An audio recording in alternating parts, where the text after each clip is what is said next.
Indonesia memiliki perempuan terbaik dan satu-satunya perempuan Indonesia pertama yang menjadi Direktur Bank Dunia ialah Ibu Sri Mulyani Indrawati.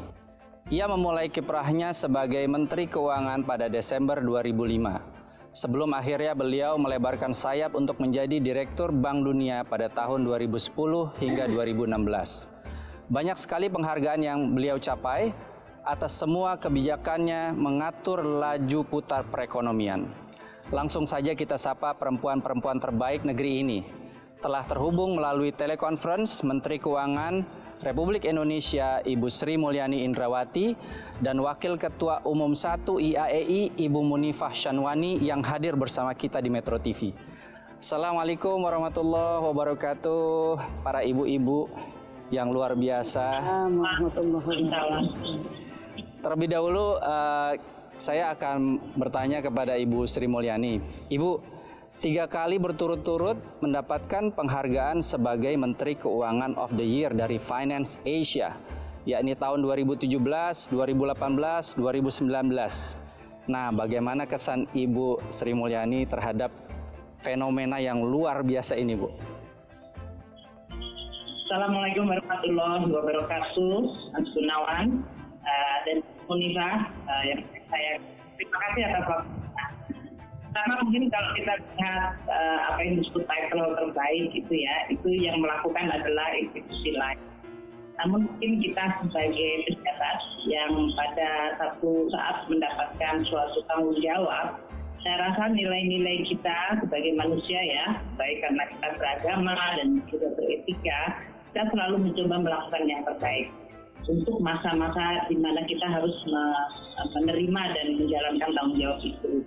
Kalau kita lihat tahun 2017, 18, dan 19 dalam hal ini, kita lihat setiap tahun tantangan di bidang perekonomian dan keuangan negara itu berbeda-beda. Dan inilah yang kemudian menjadi satu panggilan bagi kita untuk kalau dalam hal sebagai bendahara negara menjalankan tugasnya dengan sebaik-baiknya. Umpamanya tahun 2017, kita di Indonesia waktu itu adalah pasca melakukan teks amnesti. Dan kondisi keuangan negara kita begitu berat tahun 2016, di mana kita melakukan langkah-langkah drastis.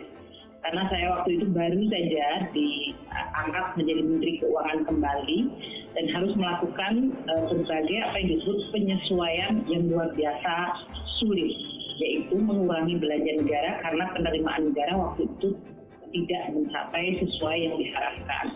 Nah, langkah-langkah dalam situasi sulit itu pemikiran kita adalah bagaimana kita bisa melakukan dengan tetap menjaga azas-azas bagi masyarakat ya, keadilan, yaitu masyarakat yang miskin dan rentan tetap dilindungi, namun beban itu bisa kemudian dialihkan atau dikurangkan untuk hal-hal yang tidak prioritas. Itu adalah langkah-langkah yang kita bisa melakukan adjustment atau penyesuaian, namun tetap dengan prinsip-prinsip tata kelola yang baik, keadilan, dan juga dari sisi sustainability, yaitu keuangan negara itu harus sustainable, transparan, dan kita berkomunikasi. 2018 situasinya lain lagi, yaitu waktu itu suku bunga dari Federal Reserve naik, dan itu menyebabkan semua emerging market mengalami guncangan karena terjadi capital outflow. Maka kita harus melakukan lagi adjustment, bagaimana menjaga dan melindungi rakyat kita sehingga tidak merasakan guncangan terlalu besar, namun tetap menjaga prinsip-prinsip keuangan yang baik dan ekonominya tetap bisa tumbuh meskipun mengalami guncangan. Dan 2019 lain lagi tantangannya, yaitu ekonomi dunia mengalami pelemahan yang paling dalam semenjak terjadinya global financial crisis. Lagi-lagi di situ kita harus melakukan adjustment karena faktor eksternal begitu lemah, tapi di dalam negeri kita domestic demand harus dinaikkan, sementara tekanan penerimaan negara menjadi sangat besar.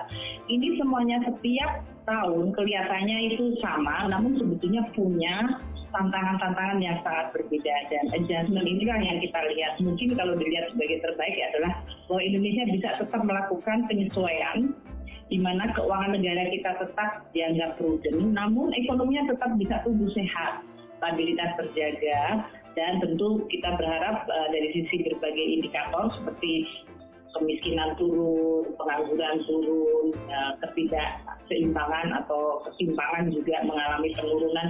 Ini semuanya menjadi indikator-indikator yang melengkapi tadi indikator-indikator ekonomi dan keuangan. Nah, inilah yang mungkin kita coba jaga, dan alhamdulillah ya kita melihat bahwa Indonesia bisa melakukan adjustment.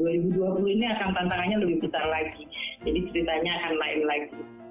Saya kembalikan, tapi apapun yang namanya baik atau enggak, Mas Gunawan, itu semuanya adalah reputasi dari Republik Indonesia, negara berkembang, dan saya tentu saja tidak bekerja sendirian dalam hal ini, dengan kabinet, dengan leadership dari presiden dan wakil presiden, semuanya memungkinkan kita melakukan langkah-langkah yang kadang-kadang secara politik juga sulit, namun dari sisi keuangan itu harus diperlukan.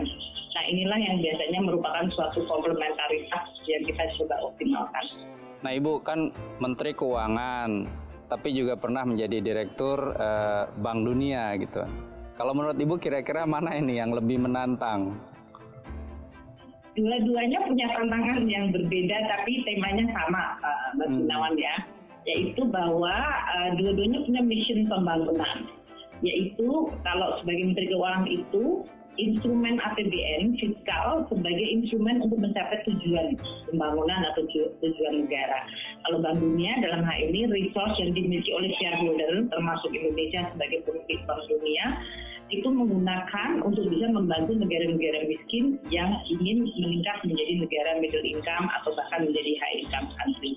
Jadi missionnya sama, tulusnya sama, yaitu keuangan, namun di dalam setting yang berbeda. Kalau di Indonesia tentu tantangan kita adalah bagaimana kita bisa terus meningkatkan penerimaan negara untuk bisa dipakai bagi tujuan-tujuan pembangunan. Karena bagaimanapun kita juga lihat Indonesia masih punya daerah tertinggal, terluar, yang itu harus terus kita tingkatkan atau termiskin dalam hal ini. Kita juga melihat infrastruktur kita belum terbangun. Edukasi pendidikan kualitasnya perlu untuk ditingkatkan.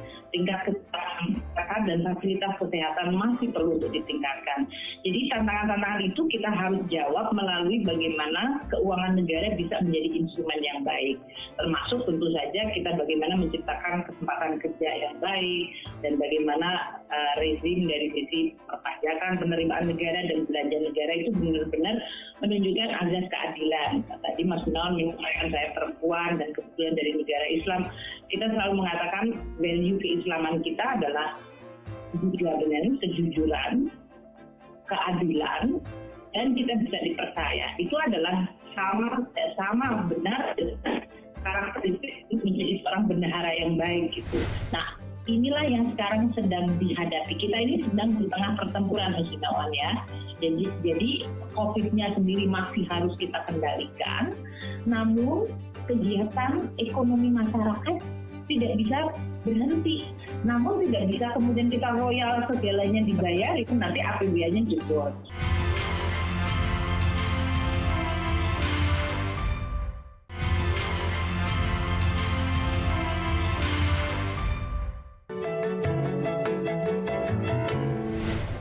Kembali lagi di Syariah Economic Talk with Gunawan Yasni. Gejolak ekonomi akibat COVID-19 sangat berdampak kepada pengelolaan keuangan negara. Pemerintah mengklaim setidaknya ada 3 dampak utama gelombang COVID-19 di Indonesia terhadap perekonomian. Nah, apa saja 3 dampak itu dan apa dampak yang paling signifikan dari pandemi COVID-19 terhadap perekonomian dan APBN Republik Indonesia, Ibu? Kita mungkin sebagai satu negara banyak mengalami berbagai episode apa yang disebut bahkan krisis keuangan tahun 97-98, kemudian kita pernah mengalami guncangan 2008-2009, krisis keuangan global, dan sekarang kita menghadapi pandemi COVID. Yang membedakan sekarang ini, pandemi COVID itu adalah masalah kesehatan yang mengancam jiwa manusia.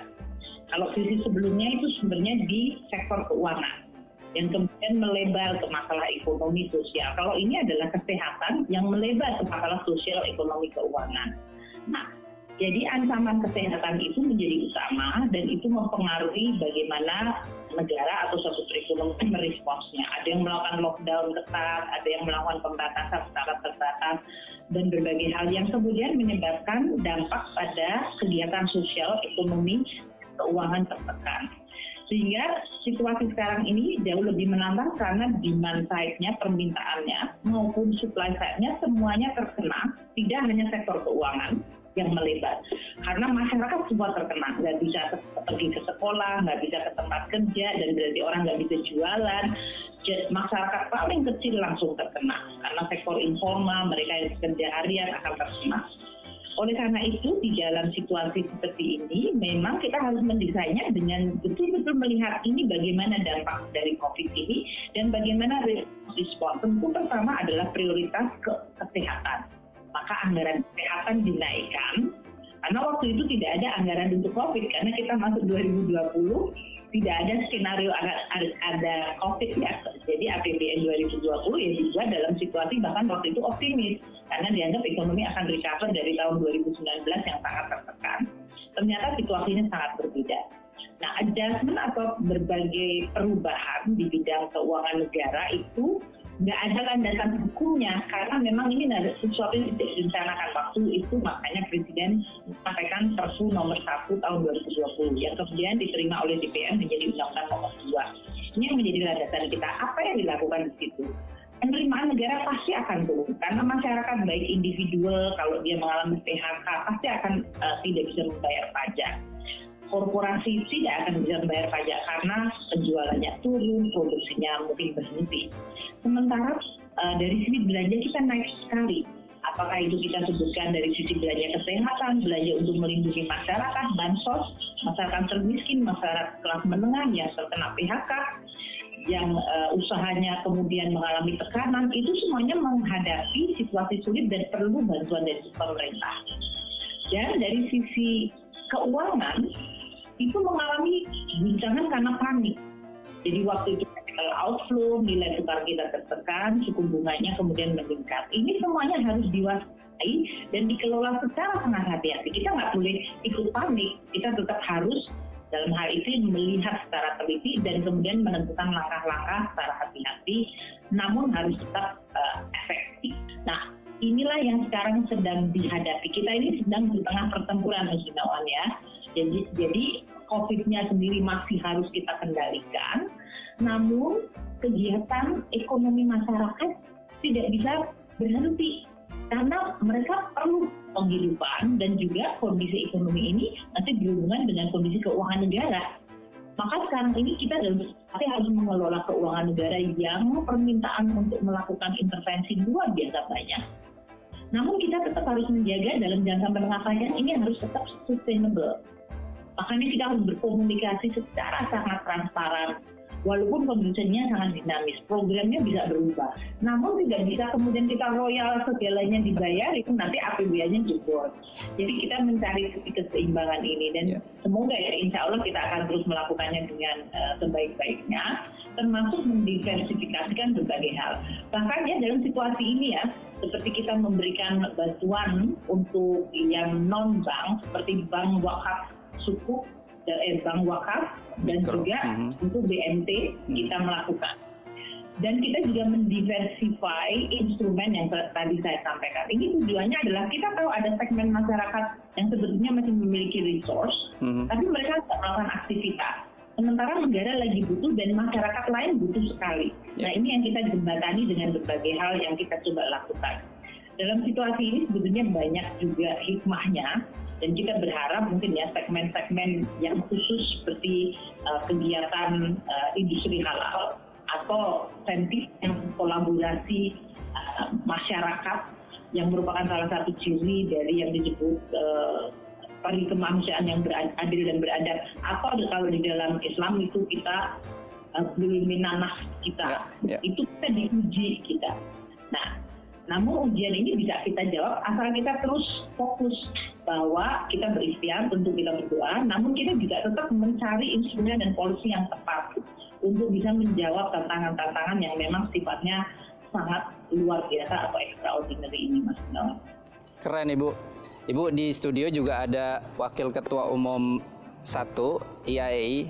Jadi saya ingin bertanya dulu kepada Bu Munifah Shanwani. Assalamualaikum warahmatullahi wabarakatuh, Bu Munifah, apa kabar? Waalaikumsalam warahmatullahi wabarakatuh. Alhamdulillah baik. Sehat ya Ibu ya? Sehat, alhamdulillah. Menurut Ibu Munifah selaku Wakil Ketua Umum 1 Ikatan Ahli Ekonomi Islam Indonesia, seberapa kuat pengaruh pandemi terhadap laju pertumbuhan ekonomi dan keuangan syariah yang sebelumnya sudah mulai pesat? Tadi seperti Bu Sri Mulyani bilang, skema-skema untuk mengantisipasi ini kan juga ada yang terkait dengan ekonomi dan keuangan syariah ya. Kita punya cash wakaf link suku, kita punya juga suku retail. Tapi kan dengan pandemi ini semua pasti ada terdampak. Kira-kira bagaimana nih laju ekonomi syariah kita, Ibu? Baik, terima kasih Mas Gunawan Jasni. Assalamualaikum warahmatullahi wabarakatuh. Waalaikumsalam. Assalamualaikum Ibu Menteri Keuangan yang luar biasa. Beliau adalah salah satu kebanggaan saya. Wanita-wanita hebat, saya didampingi wanita-wanita hebat. Saya yang menjadi fan, boleh dikata untuk saya beliau panutan yang luar biasa. Terkait berbicara masalah pandemi, tentunya kita sama-sama tahu yang namanya pandemi ini dia berpengaruh kepada semua sektor, baik itu sosial, ekonomi, keseluruhannya dia terpengaruh tentunya, sangat berpengaruh. Dan tidak terkecuali tentunya pada industri ekonomi dan keuangan syariah juga. Namun demikian khususnya untuk perbankan syariah, karena perbankan syariah ini relatif elastis ya. Artinya dia memang sejak krisis moneter pun seolah-olah stabil. Gitu. Jadi seolah stabil dan dia mengikuti alur jalannya UMKM. Perbankan syariah dia mempunyai satu ada bagi hasil. Tentunya ini kan sangat tergantung sekali dengan keadaan masyarakat, keadaan nasabahnya.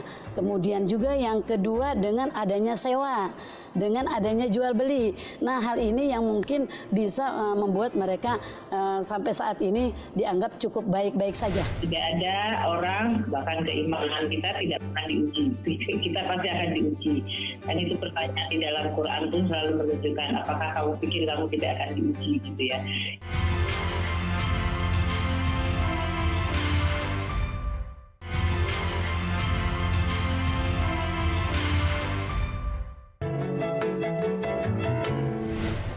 Masih dalam program Syariah Economic Talk with Gunawan Yasni.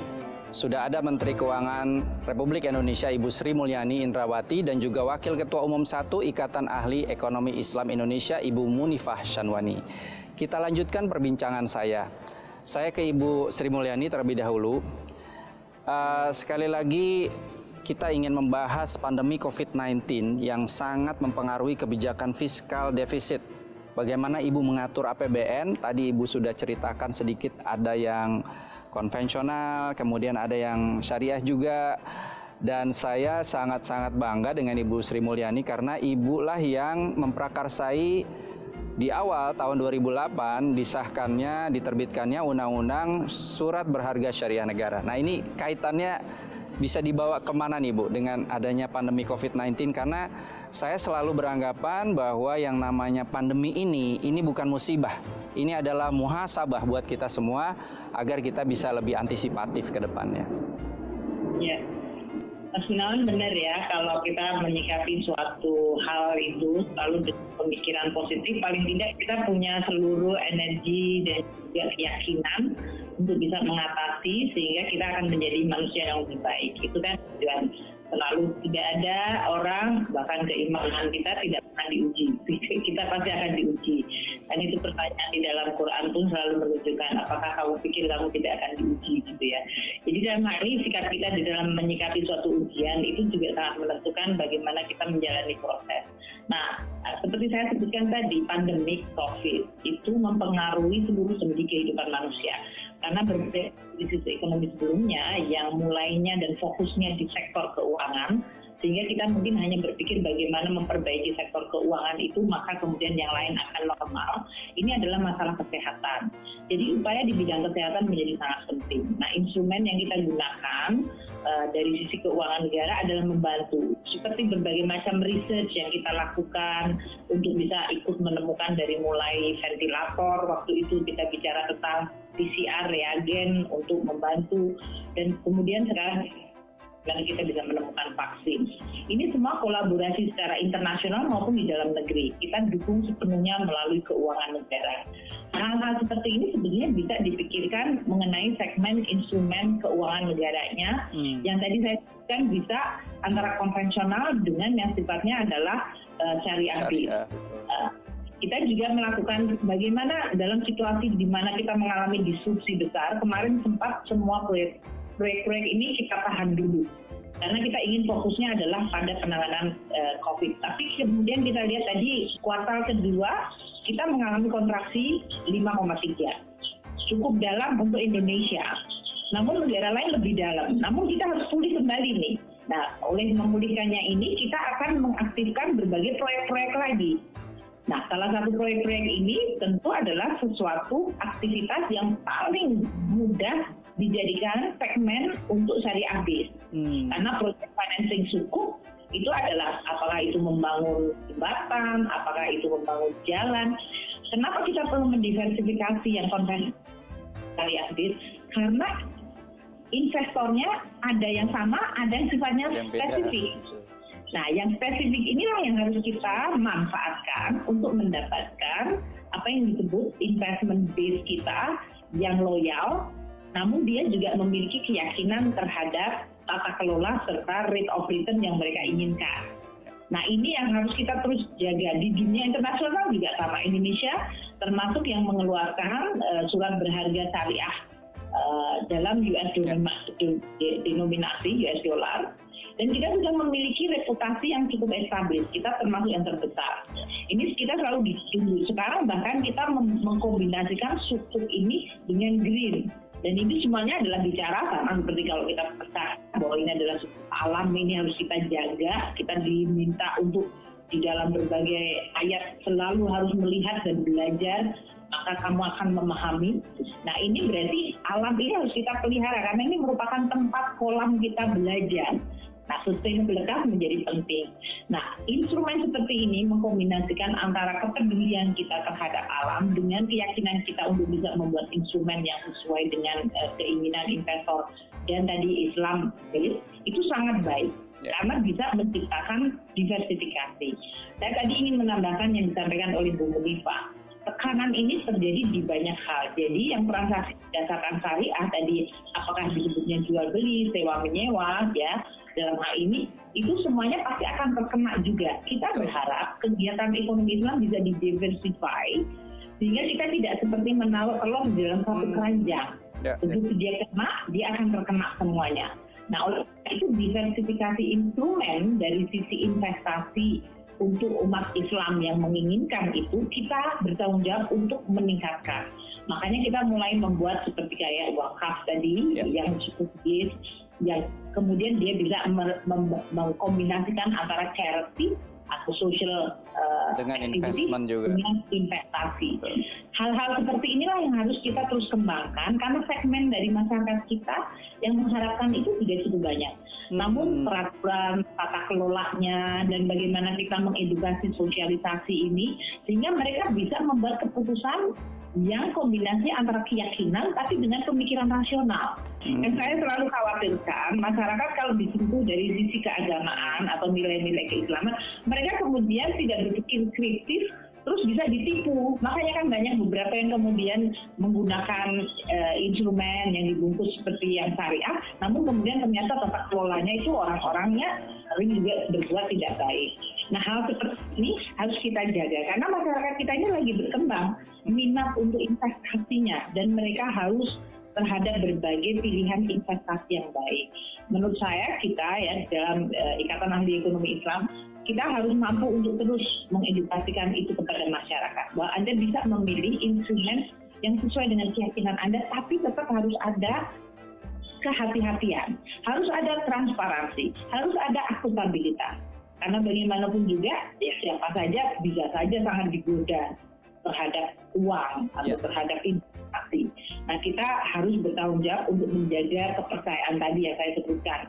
Dari pemerintah untuk pembiayaan defisit yang meningkat ini, kita melakukan retail dan di dalam retail suku kita melakukan edukasi juga kepada masyarakat. Nah, inilah yang akan terus dilakukan oleh pemerintah sehingga investor base kita menjadi lebih luas dan lebih dalam. Ini yang disebut pasar keuangan kita dalam itu membuat kita menjadi lebih stabil. Ya. Kita punya Syariah Scholar yang ada di dalam Dewan Syariah Nasionalnya. Siapa aja tuh, Bu? NCI, ya, yang merupakan mereka yang meneliti apakah aspek-aspek produk kita memang sesuai dengan apa yang disebut legalitas secara kesyariahan.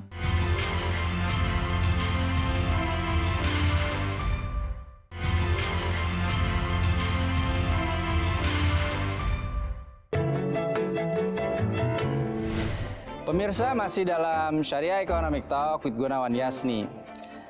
Saya percaya Ibu memiliki komitmen yang kuat dalam mendukung keuangan syariah jika dilihat dari sisi kebijakan. Dan Ibu merupakan orang di balik suksesnya legalitas sukuk negara. Apa motivasi Ibu di balik semua ini, Bu? Saya ingat tahun 2008 itu ya. Iya. Waktu saya jadi Menteri Keuangan dulu 2005 hingga 2010 sebetulnya tidak hanya Undang-Undang Surat Berharga Syariah Negara tapi juga Undang-Undang Perbankan Syariah waktu itu juga merupakan yang pertama kita coba untuk membangun apa yang disebut ekosistem keuangan syariah di Indonesia. Kenapa? Ya, karena Indonesia adalah negara muslim terbesar. Kedua, waktu itu yang disebut minat dan juga keinginan itu sudah mulai muncul namun dari sisi landasan hukumnya belum ada. Jadi dari sisi masyarakat itu sudah haus terhadap adanya surat berharga yang bersifat syariah atau institusi-institusi keuangan yang bersifat syariah yang bisa menampung aspirasi dan kebutuhan mereka sebagai masyarakat yang sudah mulai growing middle income ya, dalam hal ini masyarakat umat Islam ini kemudian merupakan satu kebutuhan. Di sisi lain, tantangan dari sisi tadi perlindungan hukum masih sangat belum ada. Sehingga kita memunculkan inisiatif yang dari mulai perbankan syariah, undang-undang mengenai surat berharga syariah negara, ini untuk bisa merespons permintaan atau munculnya aspirasi dari masyarakat umat Islam di Indonesia. Kedua, kalau dari sisi negara sendiri, waktu kita melihat dari cara kita mengelola keuangan negara, yaitu bahwa negara mengeluarkan surat berharga, kita melihat segmen investornya itu ternyata berbeda. Dan itu memberikan kesempatan pada negara untuk bisa pertama memberikan dari sisi supply-nya kan, berarti pemerintah membuat instrumen terus dari sisi supply-nya. Kita bisa memiliki kesempatan untuk memiliki portfolio investor yang berbeda-beda. Dan itu bagus, seperti tadi saya sampaikan, kalau kita punya telur jangan taruh di satu keranjang. Nanti juga ini akan, kalau ada risiko, karena seperti tadi saya sebutkan, setiap tahun itu dunia selalu ada tema-tema yang ada elemen risikonya. Jadi kalau kita bertanggung jawab untuk menjaga keuangan negara dan ekonomi, kita nggak boleh meletakkan dalam satu keranjang yang sama. Yang ketiga juga kita melihat sebetulnya baik di dalam negeri dan luar negeri ini sekarang growing terhadap apa yang disebut sustainable financing dan financing yang berdasarkan good governance, atau mereka juga melihat sistem kapitalisme yang terlalu sangat profit oriented jangka pendek itu tidak sustainable. Itu menimbulkan ketamakan yang bisa menimbulkan bubble kemudian burst. Dalam hal ini, alternatif memberikan instrumen dipercaya bisa memberikan suatu keseimbangan. Tadi value antara kebutuhan jangka panjang terhadap return atau pendapatan investasinya. Namun ini juga berdasarkan value-value yang baik, yaitu tidak eksploitatif tadi. Ini menjadi sesuatu kesempatan yang baik. Nah, kita dari sisi negara, saya terus-menerus meminta pada tim untuk membangun tadi investor base di dalam negeri dan luar negeri. Di dalam negeri makanya seperti tadi yang disampaikan Bu Munifah, saya berterima kasih Bu Munifah tadi seperti marketing SBSN kita. Tadinya itu SBSN hanya institusional yang bisa beli karena denominasinya besar. Karena masyarakat pengen dia bisa, kemudian kita bikinlah cukup retail. Makanya denominasinya menjadi lebih kecil sehingga mereka bisa membeli tadi yang disebutkan pertahannya, bahkan saya pernah minta dari tadinya 1 juta, bahkan kita minta bisa 500.000. Sehingga masyarakat kalau punya uang lebih 500.000, oh saya bisa beli. Nah, cara belinya supaya tidak ruwet harus pergi ke institusi, dia bisa menggunakan online. Ini semuanya tujuannya seperti investor base kita akan menjadi lebih lebar. Dan tentu edukasi kepada masyarakat. Di sisi lain, saya berterima kasih karena kita bekerja sama untuk bisa mengisi surat berharga yang sifatnya syariah. Kita punya syariah scholar yang ada di dalam Dewan Syariah Nasionalnya. Siapa aja tuh, Bu? NCI, ya, yang merupakan mereka yang meneliti apakah aspek-aspek produk kita memang sesuai dengan apa yang disebut legalitas secara kesyariahan. Itu yang kemudian menyebabkan kita bisa berkolaborasi baik. Dan yang paling bagus, ini memunculkan banyak scholar-scholar sekarang yang sangat kepingin dan memiliki interest untuk menjadi para ekonom atau finance yang menekuni bidang syariah ini. Saya lihat sekarang di semua universitas, semuanya fakultas ekonomi pasti mereka ada branch-nya yang masuk kepada yang disebut ekonomi syariah. Ini menimbulkan suatu minat yang growing. Betul. Nah, kolaborasi kita dengan MUI dalam hal ini waktu itu Pak Kiai Ma'ruf sebagai pimpinannya sana, dan sekarang beliau menjadi wakil presiden, itu menjadi sangat baik untuk memunculkan tadi dari aspek kebutuhan negara untuk mendiversifikasikan instrumen, di sisi lain dari sisi syariah scholarnya untuk bisa memberikan fatwa dari sisi ketepatan syariahnya dari instrumen kita. Dan kemudian muncullah masyarakat, ada investor base-nya masyarakat yang kemudian membeli, dan kemudian dari sisi universitas atau perguruan tinggi yang kemudian growing untuk menjadi mereka yang menekuni bidang ini. Nah, ekosistemnya ini sudah mulai terbangun baik. Kalau sekarang kami di Kementerian Keuangan, karena saya kemudian juga di Kementerian Keuangan itu menjadi sekretariat dari Komite Nasional Ekonomi Keuangan Syariah, ini adalah cara untuk kita terus membangun ekosistem yang makin lengkap, dan kemudian muncullah apa yang disebut komunitas itu yang menjadi makin kuat. Masyarakat Indonesia mayoritas Muslim. Betul. Ketika umat Islam itu diangkat dalam kondisi pandemi seperti ini, mereka masih sangat aware dengan yang namanya zakat, infak, sodakoh. Itu berbaginya tinggi sekali. Kemudian juga diangkat dengan adanya suku wakaf tadi dan juga suku negara. Ini menjadi satu kesatuan untuk kemajuan ekonomi negara saat ini.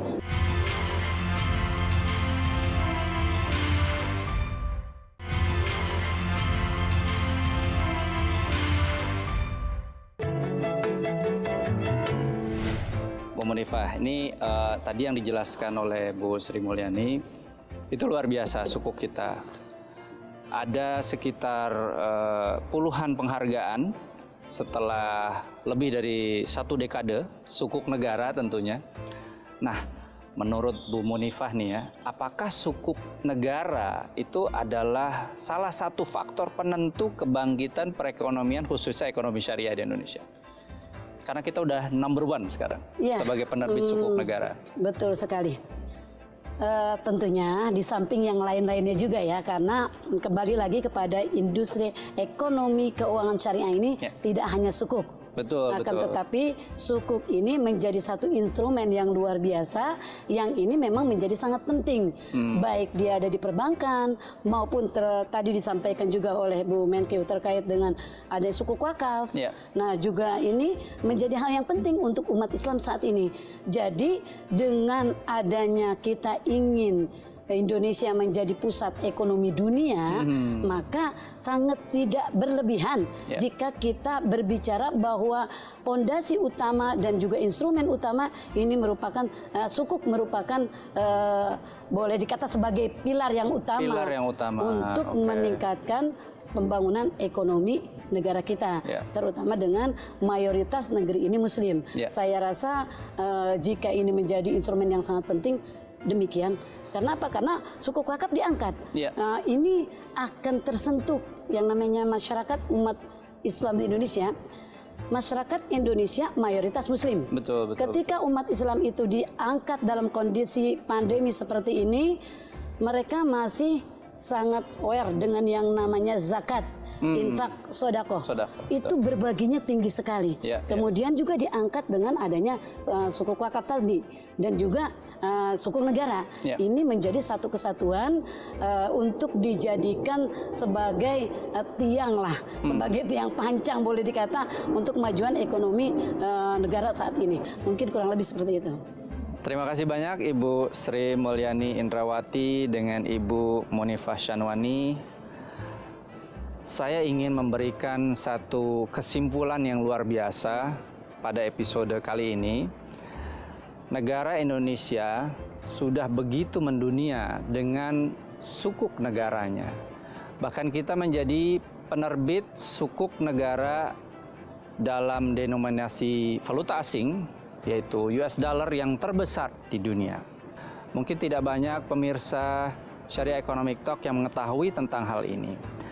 Lalu kemudian bahwa infrastruktur yang dibangun, infrastruktur yang juga dinikmati oleh umat Islam di Indonesia banyak diupayakan melalui inovasi-inovasi antara Kementerian Keuangan Republik Indonesia dengan kami-kami yang ada di Dewan Syariah Nasional Majelis Ulama Indonesia. Yang kebetulan salah satu tokoh utamanya yaitu Pak Yai Ma'ruf Amin menjadi wakil presiden saat ini. Bukan sebuah kebetulan, kita sebagai umat Islam harus menganggap ini sebagai satu upaya, satu kesempatan untuk menjadikan ekonomi syariah sebagai kiblat. Dan kita Indonesia akan mampu menjadi pusat ekonomi dan keuangan syariah di dunia. Baik, pemirsa, demikian perbincangan saya bersama dengan Menteri Keuangan Republik Indonesia, Ibu Sri Mulyani Indrawati, dan juga Wakil Ketua Umum 1 Ikatan Ahli Ekonomi Islam Indonesia, Ibu Munifah Shanwani. Semoga pembahasan hari ini dapat memberi wawasan sekaligus pembelajaran untuk memacu semangat Indonesia bergerak maju menjadi kiblat ekonomi syariah dunia di masa depan. Nantikan episode Syariah Economic Talk with Gunawan Yasni selanjutnya dengan narasumber-narasumber terkemuka dari dalam dan luar negeri. Saya Gunawan Yasni beserta kru yang bertugas undur diri. Sampai jumpa. Terima kasih banyak. Assalamualaikum warahmatullahi wabarakatuh. Assalamualaikum Bu Munifah, Mas Gunawan. Terima kasih banyak. Terima kasih Ibu. Terima kasih banyak Ibu. Pencerahannya semua yang luar biasa.